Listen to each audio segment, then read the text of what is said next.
Hi, Crystal. Yeah, Hello, Christelle. Okay, can we just first start with how amazing it is that we have like matching names? we do. Crystal and Christelle. I love that. And girl, I grew up Nazarene, so I actually heard this a lot, by the way. I didn't tell you this pre-show. I heard this a lot. So So we're going to funny. get to that. We're going Yes. to get to that. But thank you for being here. We were talking before the show. I was already crying because of some of the message Crystal shares and her heart and her fire, and it's beautiful. Already tears. Those who know me know that I cry easily. But Crystal, for those who don't know you, you are a 4-time Dove Award winner. You've been nominated 3 times. If I get any of this wrong, tell me. It's you've been I don't. You've been nominated 3 times for a Grammy. Is that correct? Yeah. That's correct. You shared the stage with people like J Blige, a favorite, personal favorite, Bono, Kirk Franklin, so many, too many to name. You're currently, I think one of your most recent projects was a collaboration with a million beautiful, brilliant talent artists, that kind of thing. We'll talk about that later. You have a powerful voice, but most important, you have a heart of gold. And I can see this just by chatting with you, see this in other interviews. Thank you for being here. You're so welcome. It's my pleasure. I love this. We worked very hard to be here. I We think were, people should know we've been trying to make this happen for like a year. So you know what's funny is I reached out to Crystal a year ago and I was like, I want to talk to her just because I've seen her in interviews. I remember, and I'm going to ask you about this. I remember when Crystal first started because our roots are Nazarene many years ago. So I remember the very beginnings. So I wanted to reach out and just kind of chat about that even. But you're here. We finally made it a year later. yes. Let's talk about gratitude and then I'm going to go backwards. Okay. What are 3 things you're grateful for this morning? Ooh, first things that just pop into my mind, my house, which is a townhome. It's not like a standalone house. I live in a complex. I have a lot of neighbors. I've been here 3 years. I renovated this place myself. I love my space and I am so grateful for it. I am so grateful for my daughter. Both my kids, of course, I am grateful for my children, but my daughter lives near me and she is for sure, I'd say, my best friend and confidant. And we have grown in relationship together through difficult things. And I'm really beyond grateful for her friendship, but her like inspiration and influence in my life, I think is a gift. Let's see. You know what? I'm grateful for, oh shoot. Let's see. I'm grateful to live near my sister. My dad and my sister live like 10 minutes away. And that's at this point in my life, at this time in my life, it's really important for me to live near them. And I am so grateful for that. That's amazing. You're going to see me popping up a couple comments. Crystal has a beautiful voice. Andrea, says, hello, ladies, watching you on flight on the way to San Diego. Hi, Andrea. Hi, Ray. So cool. You're back home, kind of. I mean, you're back in Southern California, which is amazing. So welcome. Thank you. Go backwards to your beginnings because this is how I remember you starting. I went to Nazarene Youth Convention. I remember when you were touring with your mom when you were first getting started. Can we go back to those days and just tell me a little bit about your experience from the very beginning, your passion there? Is this something you always wanted to do? Let's talk about that. Yeah, I think so. Yes. Let me just get rid of the uncertainty there. My earliest memories were kindergarten-ish, around that time. I do remember being asked to sing and being super scared and forced onto the stage by my mother, who interestingly was for the most part, a fairly passive person.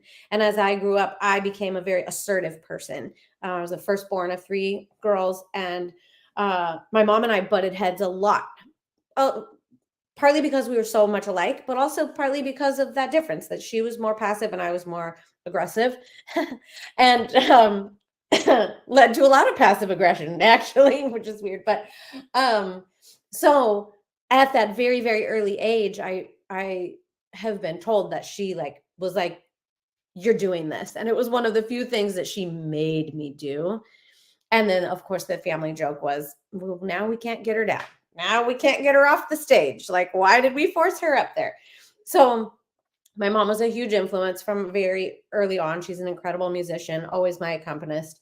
I auditioned for a musical when I was 15. So that began my professional career.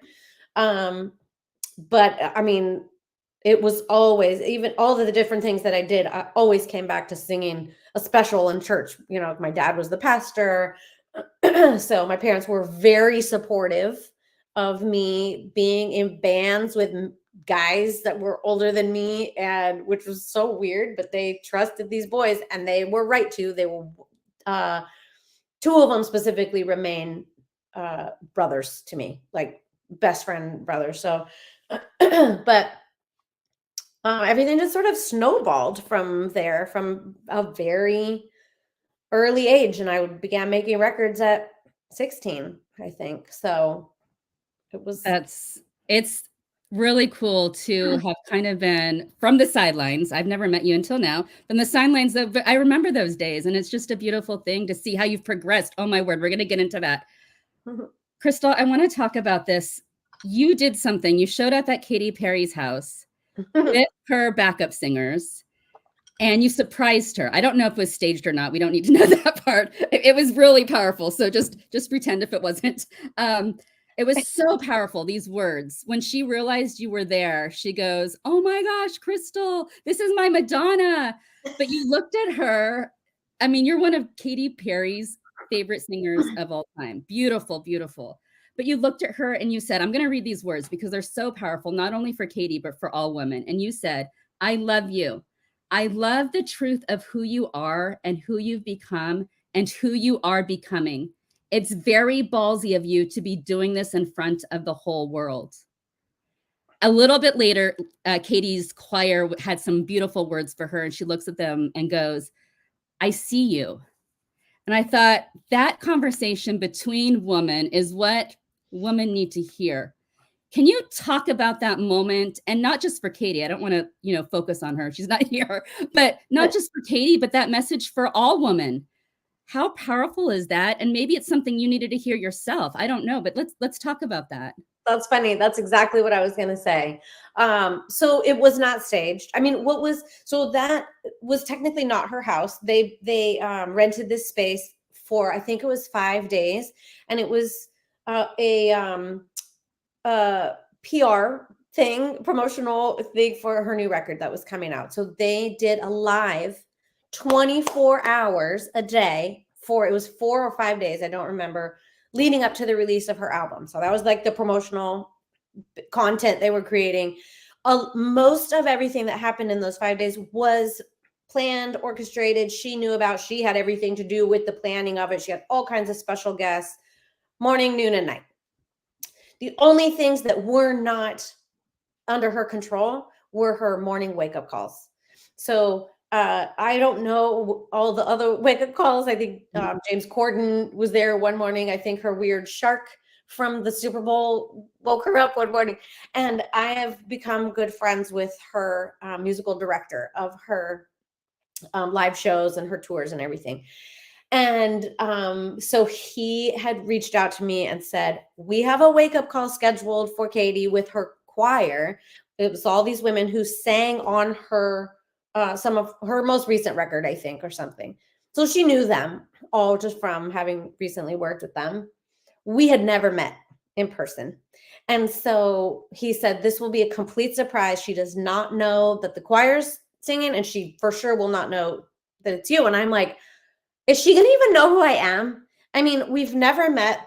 Probably her last memory of me is a very different hair color or style from the 90s, I'm going to guess, And he's like, don't worry, it'll be fine. So it was really scary for me because I was like, I don't know what to expect.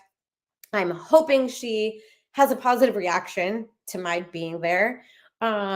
And there's like millions of people watching this on YouTube. Like, it was a very weird, scary moment.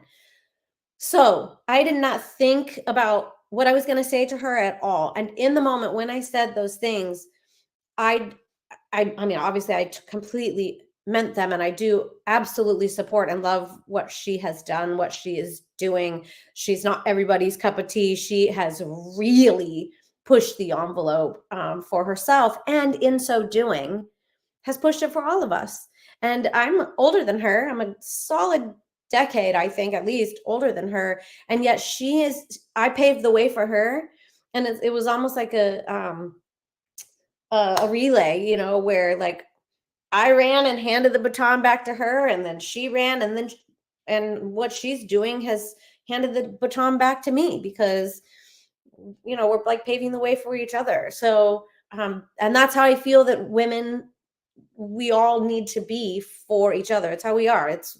You mentioned the song, and I know we'll get to it later, but off the new record, Together We Can, the song that I wrote that Tori Kelly sang with me is called She Was Here. And it's about Katy. It's about Tori. It's about me. It's about my daughter. It's about CeCe Winans. It's about, everybody who has been an influence and an inspiration. And then the realization that we get to be the influence and the inspiration for the people coming up behind us.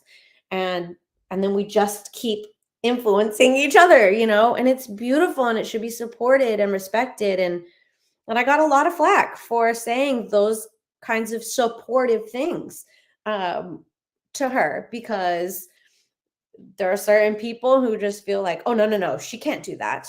And that shows, I think, their fear. That just is so revealing and exposing of their own fear and, I don't know, maybe desire to follow that path, and they're afraid to, or have been told they can't, or whatever. So I think why it was so powerful for me, it was you both looked at each other and you looked at other women in the room, and you saw each other. You saw there's Katy Perry, the artist, there's Crystal Lewis, the artist, and then there's Katy Perry, the woman, and Crystal Lewis, the woman. And you said CeCe Winans, girl. I'm a big fan of BB and CeCe and the Winans brothers, and grew up listening to them too. But to see women's hearts and who they are versus what they do, I think that's why, to see people we all look up to looking at each other's hearts, I think that was the powerful moment there. Looking beyond and into their heart. And that's why I think I wanted to point this out, because it's such a powerful message for women around the world to be able to be told, I see you. To be able to be told, I see who you are and who you're becoming. Woo, girl, that is like, this is why in the beginning I was crying before we even went there. I love it. And I think it comes from a place of frustration and experience, and going, like, making your way up steep hills and actually getting to the top, and being able to look back and see how far you've come, and helps you look forward, and trust in your own gut to make good decisions moving forward. Oh, okay, I came this far and I'm okay. That must mean that I can, do it again or do something else. And so, yeah. Absolutely. I'm going to get into, so many of us have gone through hard things. Again, it goes back to those words and just hearing that and being seen, but we've gone through hard things. And I'm going to I want to get into, you're divorced, I'm divorced. Those of us who grew up in the Christian faith and were listening to music, watched public figures like Sandy Patty get divorced, Amy Grant get divorced. We heard what people said about them. We heard what the media said about them. We knew what would happen to us and what would be said about us if that happened to us. Christian women getting divorced, and that stigma and that shame and that everything that surrounds that. What is your message to women in that same scenario? And maybe just what is the lesson that you've learned in the midst of your own experience? I mean, it's ongoing, it's still relatively fresh for me. It's been, I think this summer it'll be 6 years, maybe 5, 18, 19, 20, 21, 22. 6. Yeah, that's so weird. And I was married 28 years, and yeah, I definitely remember watching. We saw less back then because there was no social media, obviously, but you still hear the same amount of untruths and gossip and assumptions that people make based on little bits and pieces of news and gossip, I guess. But uh, again, Amy and Sandy paved the way for me. They were not my musical heroes. I respect them tremendously. I think they're amazing. It just, that genre wasn't my vibe. Like I didn't gravitate toward that sound of music. Although I had Amy Grant's very first record when she was a teenager. So I'm a huge supporter and lover of both of them. But I didn't consider the fact that when they both got divorced, and then when Amy also crossed over and was doing other kinds of music, changed lanes or whatever you want to call it, I had no idea that at that time they were paving the way for me. And to the extent that I feel like I was really kind of gearing up and preparing for a lot of backlash and negative feedback. And not to say that I haven't received a lot of that. I have, for both of those reasons, for being divorced and for dramatically shifting my musical, the stuff that I'm creating and producing and doing now. But it was not nearly what I expected, the negative backlash. So I think that's great. That's a huge plus and win, I think, for women in general and women who have grown up in the church and been taught so much of, you can't do X, Y, or Z. Yeah, you can. And that's probably one of my biggest lessons, I guess. I mean, it's, again, the lesson learning is ongoing. And I think part of the big lesson is, like, I don't blame anyone. I'm not like, oh, my ex-husband was X, Y, and Z, and that's why this happened. Like, yeah, there's truth in some of that, but there's also a ton of truth in, and I blah blah blah. Like, it takes two to do something good and to make something fall apart. So yeah. What is, and you kind of answer this, but what would you say specifically to women in that situation right now, possibly hearing all the negativity about that comes with the stigma of divorce? I would say, if you haven't gotten divorced, if you're teetering on that it's really worth, I can say this with hindsight, it is worth really pulling the whole thing apart and digging in and just making 100% sure that this is where you want to go. Because it doesn't just affect you, it affects everyone around you, whether you're in the public eye or not. That being said, if you have come to the conclusion that this is 100% the only thing that will enable my own survival, then seek a great therapist, and don't feel the need to explain yourself or talk about it with everybody around you. You don't need more than a really tight, small circle of confidants. And what you do is what you do. Like, that's one of the problems with all the division, I think, in our world today, and with the church at large. And I'm not throwing it all out. I'm saying that my experience has been largely that what we do as individuals doesn't necessarily impact the greater, what am I trying to say? I keep asking the question when people come against certain things, like, well, what does it have to do with you? So what does my divorce have to do with you? As I said, yes, it does affect, it goes out in circles, and it does affect, your family and your children. And in my case, as a public figure, it affects people's perception and all of that. But really, generally speaking, you have got to figure out how to do the very best thing for you and your own heart and your own situation and your own survival. And that shouldn't really be dictated by people you don't know Mhm. in over here somewhere. Does that make sense? I feel like I didn't Oh, say that 1,000%. very A clear. 1,000%. And it's nice to be woman and talk about this. I mean, I think one of the most powerful lessons I learned is, and in my own, and by the way, mine was 2017, is I can choose who I want to be now, and I never could before. I get to Mm, choose what I want to do now. For the first time in my life, I get to create in the way I've always wanted to create. Um, that's a little bit of your message, but basically, like, choose what's best for you and your heart and your healing. yeah. Um, Yeah, and I think something else I've learned is that I don't consider my marriage a failure. yeah. Um, we were married for 28 years, and we made some great records, and Mm, we produced two extraordinary humans, yeah. and that's brilliant. And I'm so grateful for that. And I don't despise the entirety of the story. I really don't. Um, but we also grew like this. And Yeah. I think in order for me to evolve and become this next version of myself, sadly, unfortunately, it wasn't going to happen if we were gonna stay together. So Mhm.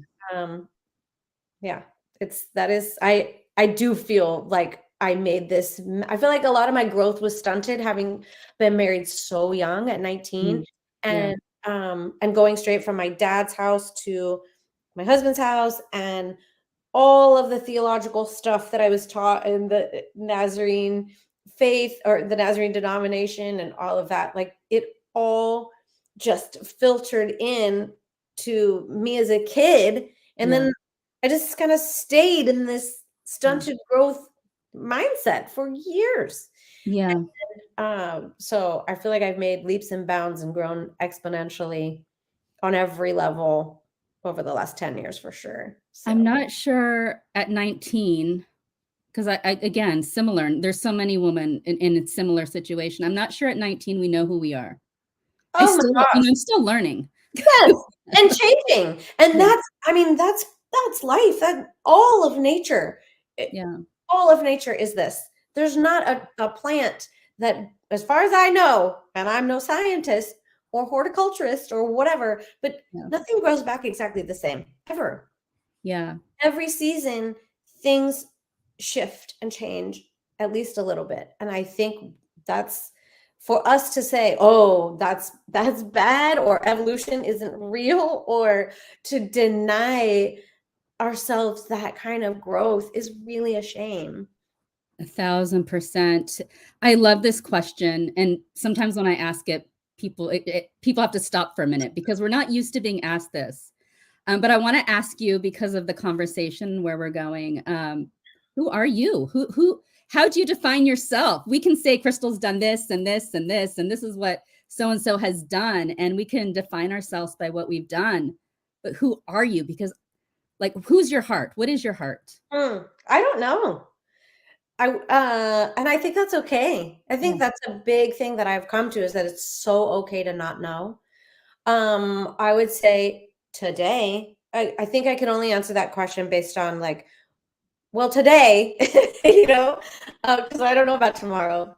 Um, and where I've been matters and who I have been matters, but only insofar as that it has led me to today. Mhm. Um, so today I feel free and resilient and full of joy. And I actually feel creative or I think I am innately creative. And I couldn't say that for a long time. Mm.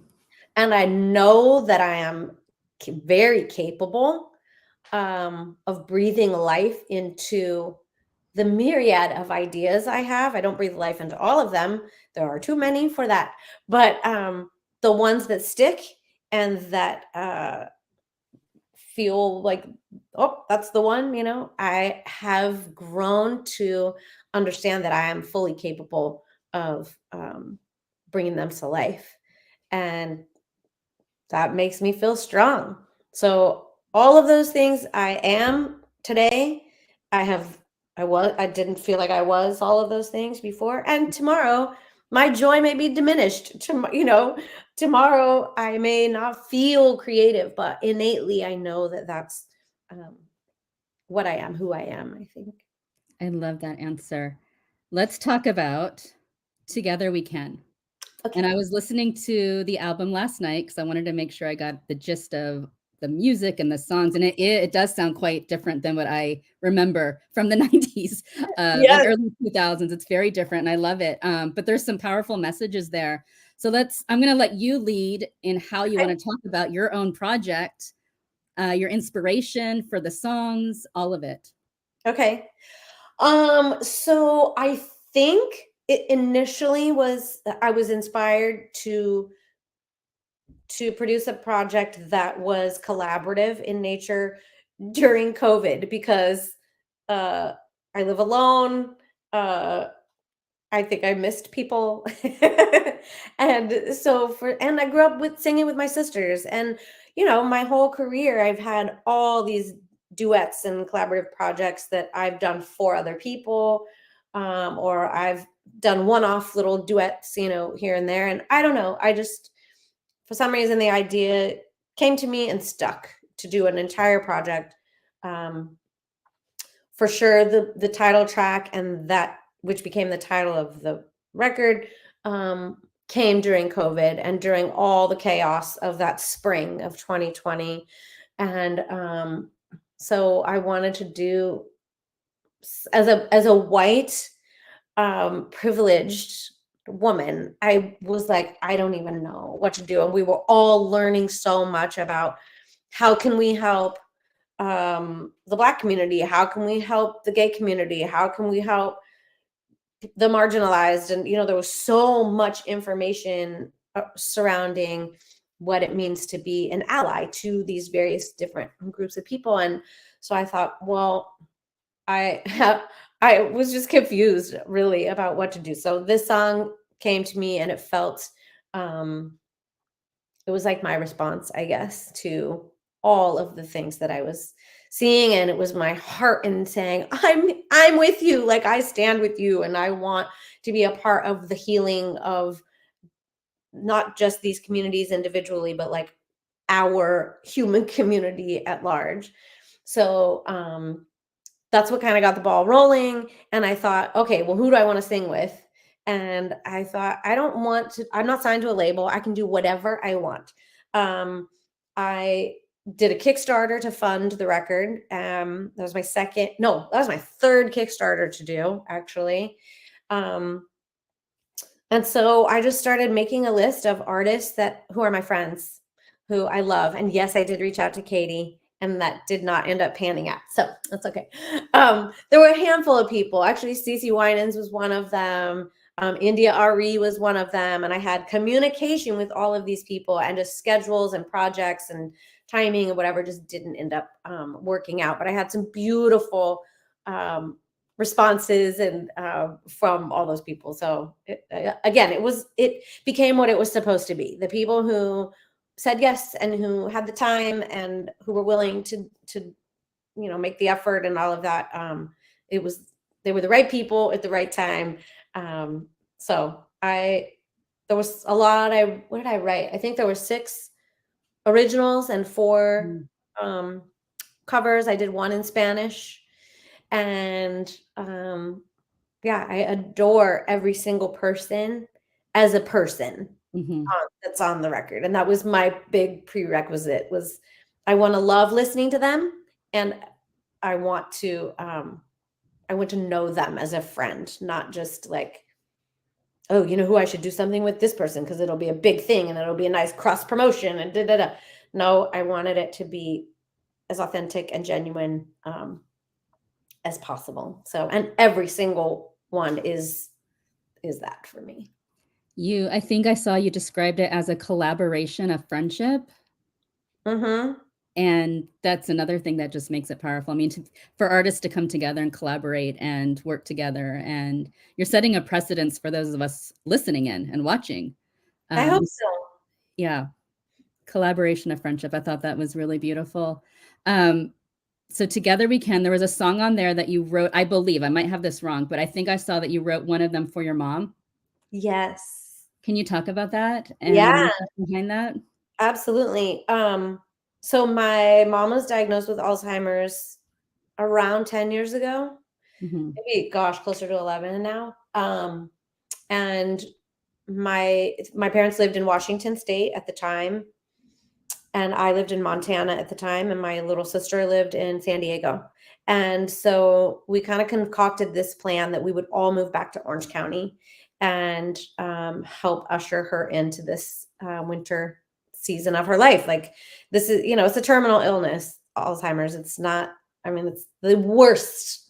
Well, I haven't had a parent die of cancer or any other, you know, terminal disease. So I guess I can only speak to my own experience, but Alzheimer's sucks. Mhm. And so we watched her from her early 70s. Actually, no, we celebrated her 70th birthday in Montana. They lived there for a year right before we all moved back here. So, that's young, really, Mhm. to be losing your mind and your bodily functions. So, the idea behind this song, obviously, it's called I Won't Forget You. Mhm. So, Alzheimer's is, all about memory loss primarily and that kind of thing. But the chorus, I struggled with it for a little bit because it seems so it says, I won't forget you, but if I do. And you're like, well, you just said you're not going to. So now you're backtracking and saying, but if I do. But the idea is, I don't want to forget you, but she forgot me, Yeah. so it's so painful to think that that could be any one of us forgetting each other. But that's not what we want. I don't want to forget you, but just so you know, if that happens to me and if I do, I'll always be a part of you and you'll always be a part of me. That's basically what the chorus says. So, um, as far as a collaboration musically, the only person slash people that I could imagine singing those words with were my two kids. So Mm.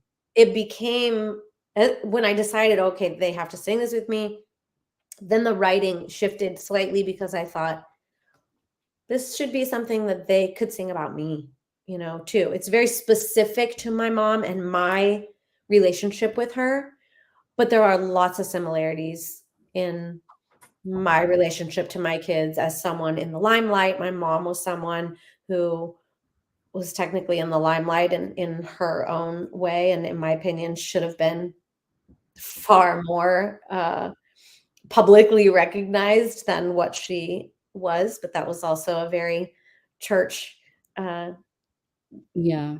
thing. Like, no, no, no, you are the Have pastor's to wife. have. You support him. Yeah. This is your role, Yeah. And she stepped outside of that a bit and paved the way for me in a lot of interesting ways. Mm. But Crystal, yeah. I'm gonna stop you really second. I have to let my son in. He's Okay. knocking on the door. This is live. I have to let I him. love it. I love it so much. This is what we do. Okay, I like that she has a blanket on the back of her chair, and I have a blanket I on the have back. a blanket on the back of Yeah, my chair. I'm letting my son in. It's cute. okay. This is the real thing, I love it. That's how it should be. Yeah, That's how it all should be. we're all Because we're all smarter than that. We all know that, you know, there's good lighting. We all know there's editing. We all know there's filters. We all know that we're picking and choosing the best bits and pieces to show people. We're not dumb. So I like when there's something that's like, look at, let's just get rid of all the, bells and whistles and just show this is I can't let him stay outside. He has to come inside. I love I that. love it. It's so Speaking fun. of, you did the project with your children, which Yes, is my son and my daughter. And we recorded it in Montana, where my son lives, in his studio. And it was just the three of us. And it was so special, and I've been able to sing it live with my daughter multiple times, which is really great. Wow. Yeah. So, I mean, did you produce it yourself then if you were doing it in your own studio? And did you do all the magic that goes along with recording yourself, or did someone Oh, Solomon, my son, is a great engineer, and so Okay. he basically, when he was in the vocal booth singing, Izzy, my daughter, was, pushing the buttons. So all of the music was produced. All the songs that I wrote were co-written by my producer Tony Guerrero, Mhm. and that's just how we usually work together. The two projects we've done, I have brought in all but one of the songs mostly complete. We've definitely there's so much collaboration. There are so many Yeah. songs that I'm like, "Wait, I can't remember if I wrote that part or if he wrote that part." Like we just bloop, just it's very mergy, which is really, really nice. Um Musically, I mean, I have a piano sitting right here, but I am not an accompanist, so Mm, I don't typically write on an instrument. So I will bring in a song, as I said, usually 100% finished lyrics and 99% finished melody, um, blueprint. Like, okay, I want the bridge here and there's two verses and whatever. And Tony is the one who like just blows his musical magic onto it and brings it to life, finds the chords, helps me flesh out what I was hearing. yeah. And so, yeah, I neither of my two projects would exist without him. That's incredible, and like I said before, it's the sound is so different than what I remember. What does it feel like to create something that it feels like it's entirely you? This is you. This is what you did. Yeah, it is. That is exactly what it feels like. And even that's one of the beautiful things about working with Tony has been that he not that I need his permission, I Mhm, don't. But from a musical standpoint, because I am not at a place where I can play every instrument or um, I have a decent vocabulary, I have a good understanding, musically speaking. I've been around it my whole life. Um, so I can communicate with musicians, but I don't speak the language fluently like he does. And so that being said, I can come in with these ideas, and instead of him going, "No, no, no, you know what you should do? You should do this." He doesn't do that. He's like, "Tell me your idea. How can I help you bring it to life?" And he trusts in my opinion, and I trust his musical opinion, and I need it often, but that's very different from the way that all of my other albums were produced, which was I was more timid. I was less inclined to trust my own intuition. And so I deferred. I spent the majority of my life deferring to everybody else's opinions, musically and in every other possible way. And so to actually answer your question, um, it is the most beautiful, freeing, surreal experience to be able to um, trust my own instincts and breathe life into these ideas. Like I said before, like that's an innate part of who I have become and becoming, is to trust the fact that my ideas are good.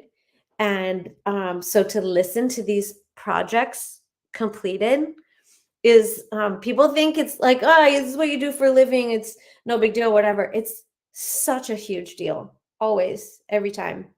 And so it's thrilling. It's an absolute dream come true and thrill to be creating music that feels so um authentic to who I am. It's amazing. It feels like we're watching the evolution of Crystal, and we're getting to experience this whole new level of who you're becoming, who you are. Yeah, yeah, Use yeah. your own words. It's true. Yeah. I love it.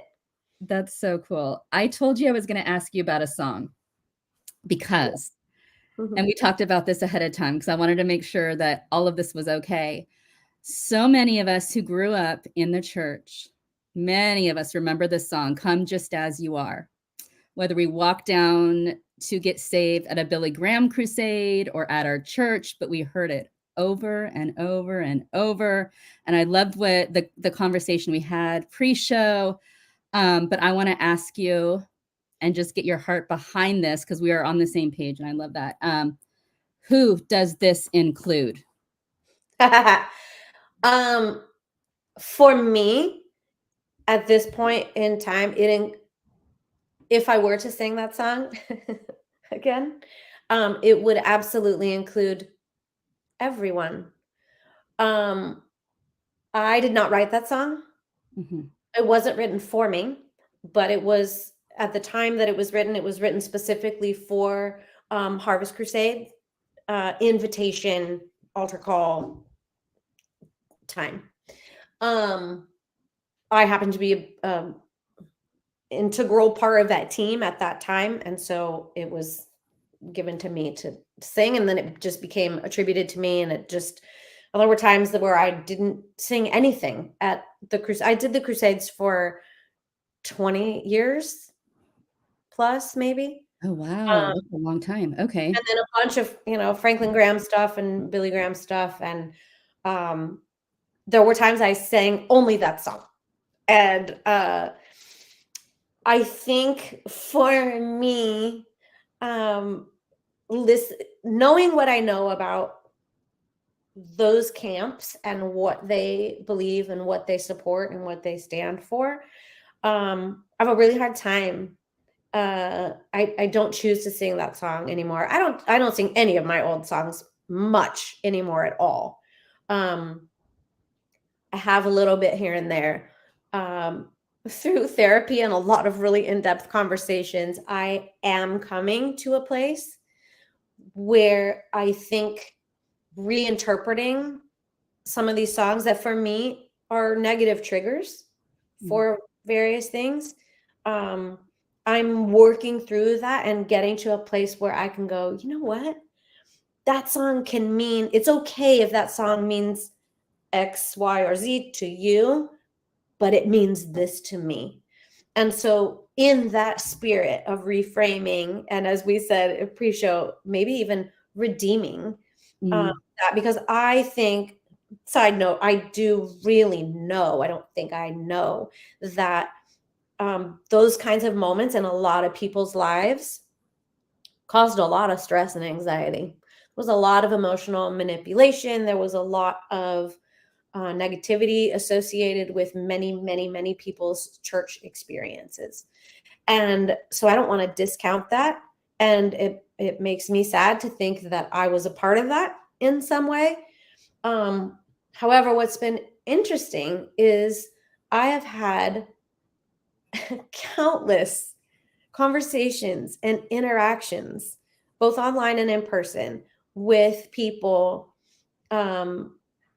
It's primarily, I don't want to say primarily, both gay and straight, let's say, but a lot of gay Christians, gay people have come to me and said, your music was a safe space for me.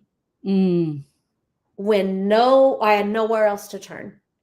And I wanted so badly to be in the church, and I love God and I loved my church experience, but it was also killing me, quite literally. A lot of people who either attempted suicide or sure thought about it. And that just blows me away. Like, why? What in the world did you hear? My music was the same as what was being sung in churches and on the radio that was not supportive of your lifestyle in any way. And they have told me, or multiple people have told me, that it's just some weird supernatural knowing that there was something about the spirit of the music that made them feel safe and okay. So now in my willingness to revisit some of these songs, like I sang Come Just As You Are at a Sunday morning gospel brunch at one of my favorite places to play, Spaghettini in Seal Beach. I play there often. This was their first time to do a gospel brunch. It was my first time to do a gospel brunch. And so it's an interesting thing. It's an interesting mix of like old soul covers, but also some like very gospel songs. Of course, we did Lean on Me with the Kirk Franklin song and all of that. And the guy who was kind of the lead of this event asked me specifically to do Come Just As You Are. And so I said, well, I need to have a conversation with you about it before we do that. And so I was able to intro the song and say, my reframing, what I mean, my heart behind this message is, I have nothing to offer you in the way of like, come as you are and let me change you. Come as you are so that you can become different. That sort of doesn't make sense. The idea is, for me anyways, come exactly as you are. That's it. Come. What are you coming to? I don't know. Again, that sounds very agnostic, I think, of me, but I'm at a place where I am willing to say, sorry to interrupt myself again, but it's that when people ask me, oh, what's that song about? Yeah. What does that song mean? For any various songs. And I say, what does it mean to you? And so I'm not here to judge your spiritual experience. I want you, whoever you are, to feel as free as I feel to come into a spiritual experience that lights you up. And that I just personally think that's going to look different for each of us. And I don't need you to tell me what my spiritual experience is. And I certainly am not going to tell you what yours is. So for me, that is Come Just As You Are. I don't know what the author, the composer, writer of that song would have to say about that. But I think as a writer, that's not my problem. That's not his problem. Like for me, when I write a song and I sing it and then I record it and put it out into the world for you to listen to and relate to and adopt and pull into your story, well, now that song is yours. And that's going to take on different meaning for you than maybe it is for me. And that's the magic of music. That's the point. I don't get to determine what your experience is with that song. So, yeah. That's beautiful. And I think maybe those of us who grew up singing that song, got saved a million times to that song. And that, exactly like you said, we heard Come Just As You Are, but we're going to make you like us. Right. So many of us heard that. Maybe we can listen now even, because I do, hearing you sing it, it's beautiful and it gets into your soul, but maybe we can listen to it now and go, I can be who I am. And I'm loved just as I am. No matter who I am, no matter who the church says that I am or who I shouldn't be, I get to be me. Yeah. No matter what. Yeah. I think hearing you specifically say these words about that song that was part of culture for so long, that particular culture for so long is healing, Crystal. I hope so.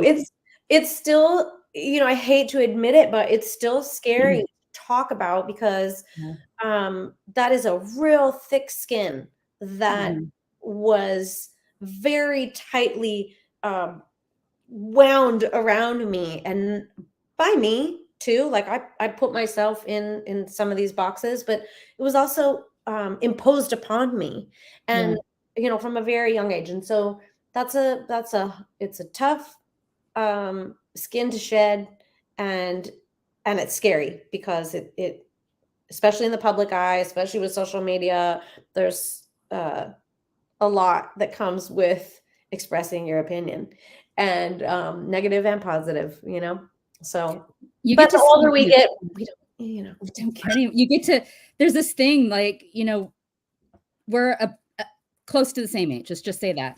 And there's something happening now where women, whether they're our age or not, we're using our voice in a way that we weren't allowed to before, whether we're an artist or a woman who grew up a certain way. Women are maybe not even allowed, but we're saying we're going to speak now. I love what our vice president, that moment that she said in the public eye, I'm speaking now. And I've used that myself because for so long I was stifled and shut up and don't talk. And I've used it when I'm like, I'm speaking now. I get to speak now. We can use our voice. So you get to speak now and use your voice and redeem things and say what you actually think. There's no longer that especially because you've taken control of your own label, or I don't know, music for it, but yeah.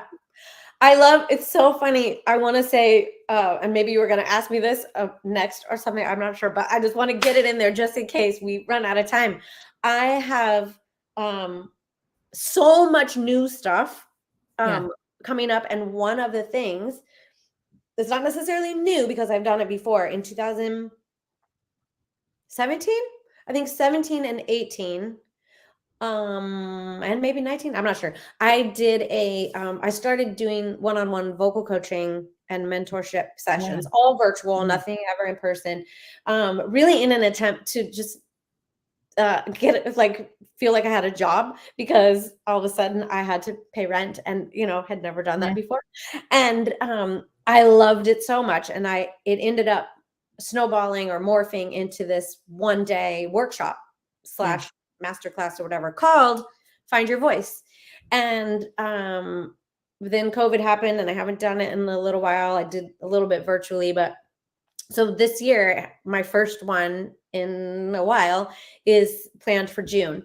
And I haven't even announced the dates yet. I haven't even put tickets on sale yet or anything, but even it is morphing because it's not just about singing. Like the one-on-one coaching stuff that I do, I swear the beautiful camaraderie that I've developed with clients who they reach out to me initially because yes, they're musically inclined. They want to talk through, various singing things, but more often than not, we talk about this. We talk about finding your voice in a non-musical context. And so I love that the idea of it just keeps bubbling up and will not leave me alone. So makes me really, really happy.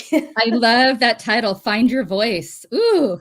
And it's not like all that creative. Like, trust me, I've researched the trademark and the website, and there's a lot of things called that, and in varying contexts, because there's so many different ways that we can use that phrase. And I think it for us as women, it just applies so beautifully. And so there's a kid's book in the works. There's a podcast in the works. There's it's just kind of becoming the brand, I guess. And I'm really excited to expand it and see where it goes. Well, I'm glad you mentioned this because this is my last question. I was going to say, what now? And you've answered it, but you just said more than I realized. So what now? But I just heard you say children's book, podcast. Tell us about it. Where can we find it? When can we find it? Yes. So the book has been in the works since 2018. It's something that I did. It has also evolved and morphed. I had a potential publisher interested, and then there was a lot of changes that they wanted me to make, and I finally just didn't feel like it was the right fit. And so it's just kind of in limbo. It may end up being another Kickstarter self-publishing thing that is also fine. So hopefully that will happen this year. The podcast is very much like a couple things down the list because I'm trying to get the workshop up and running. I'm also hosting a tea. It's maybe a one-off thing. I don't know. Maybe it'll become something else, but it's called Hot Flash, and it's HAUTE. So, Hot flash. Having a hot flash. And it's just a tea. It's very small, like limited to like 40 people. I have a Q&A or a panel of women from diverse backgrounds and like medical people and fitness people and whatever, just women who have already been experiencing not just aging, but menopause, and who are through it or who are on the verge of it or whatever. It's just a time to create a community around talking about that stuff out loud. Because it is, I have been here for about 2 years in the perimenopause, menopause space. I'm 53, so it's like, this is just where I am. And I have taken fans on stage with me because, oh my gosh, getting a hot flash while on stage and performing is the most weird physical sensation.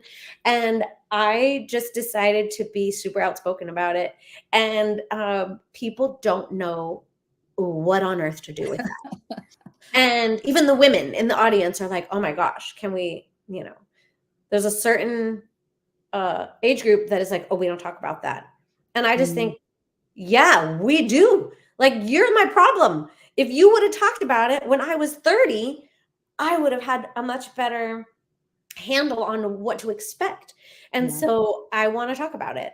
And I want to talk about it with my 27-year-old daughter and my 40-year-old sister. And, I just think it's really valuable to have that conversation. So that's happening in May.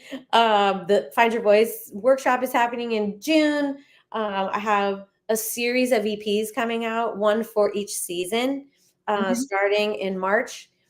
So spring, summer, fall, winter. So that's just a ton of work. I'm paying for all of that out of pocket. So just trying to figure out how to make that work. So yeah, it's just a lot. Hence, as I I'll refer back to what I said earlier, which is I have way too many ideas bouncing around my head. And sometimes I get myself into trouble with like, no, I can make all these things happen. So the podcast is kind of like, okay, let me just get a little more under my belt, this year before I attempt that. I love the menopause thing. Well, it sounds like it's very exclusive because there's only 40 tickets or whatever you said, but will you be recording it? Is there a way that we can have access to it? Not that, but I also think that that in and of itself would be a valuable podcast. So I'm toying with that idea. I don't know who in their right mind is like, let's do 2 podcasts at once. Yeah.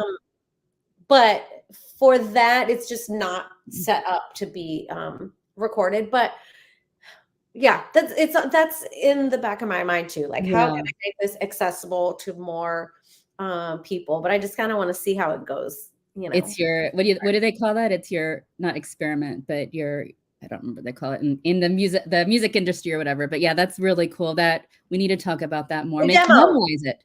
It's the demo. Is that what you mean? Demo. Is that what we need to normalize these women discussions that have been in the dark for so long, right? Yeah. So cool. We're coming to a close, Crystal. Where can our viewers, my friends, people who want to learn more about your work and your art and everything, where can they find you? I am most active on Instagram. Okay. I have a TikTok. I do not use it. I'm rarely, if ever, on Twitter. I have these things, but Instagram is just sort of my happy, sweet spot. I like the visuals. It feels easy to me. Facebook as well. All of these places, my handle is The Crystal Lewis. Okay. So The Crystal Lewis anywhere. And then my website is crystallewis.com. And I try and keep that updated. And yeah. And you said, for those of us who are kind of near me, Southern California-ish, you're doing your next local stage event where you're performing. I think you said June 1st. Is that? That's not next, but I have something this Wednesday in Laguna Beach. I'm at Spaghettini April 2nd. Okay. I'll be up in LA at Vibrato on May 4th. And then June 1st in San Clemente, June 25th in Newport. Okay. Yeah, something every month for sure. I want to try to get my son and I at one of your shows. It's not a long drive, but I think the June 1st one might Yeah, networking. it's such So a fun space too. The place where it is in San Clemente, it's really fun. And all these dates are on my website, and I post about them on Instagram and Facebook all the time. So yay. Thank you for being here. What a you're so beautiful welcome. conversation. I am so glad you're doing this, and I'm so happy that I could support you and be a part of your beautiful show. So thanks for Thank inviting you me. for inspiring and empowering women and people and human beings the way you do, just by being you and being a light. It's beautiful. I want to thank all my friends and people watching. I hope you were inspired too. And we'll be back. I no longer do it every week. I wait till the time is right and we get the right voice on here who can inspire women to be who they are. So thank you, Crystal. Thank you, everyone. And we'll see you next time. Have a great day.